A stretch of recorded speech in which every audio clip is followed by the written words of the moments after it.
In this video, you'll learn how to swap SOL to ETH using the Phantom wallet. This process will guide you through selecting your tokens, entering the amount and confirming the transaction, enabling you to effectively manage your cryptocurrency assets. Begin by opening the Phantom wallet on your device. Once the application is launched, you will be directed to the home screen where various options are displayed. Look for the swap button, which is located between the send and receive options. Click on swap to access the swap interface. After entering the swap screen, you will see two fields labeled from and to. In the from field, select Solana, which represents Solana. This will initiate the swapping process from Solana to another cryptocurrency.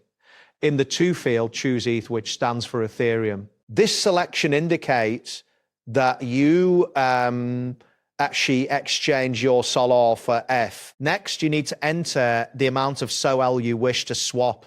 Click on the input area under the from field and type in the desired amount. As you enter this value, Phantom will automatically display important information, including the estimated amount of ETH you will receive and the price impact of the transaction. Take a moment to review these details to ensure everything aligns with your expectations. Once you have confirmed the amount and reviewed the estimated details, proceed by clicking on the review button.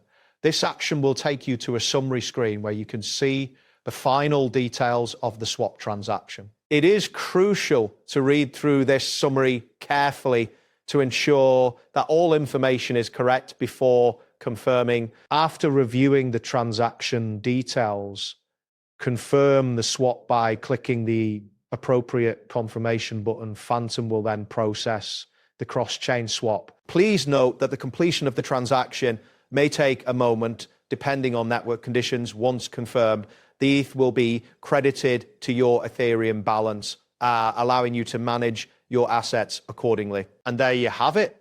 Thanks for watching and see you soon.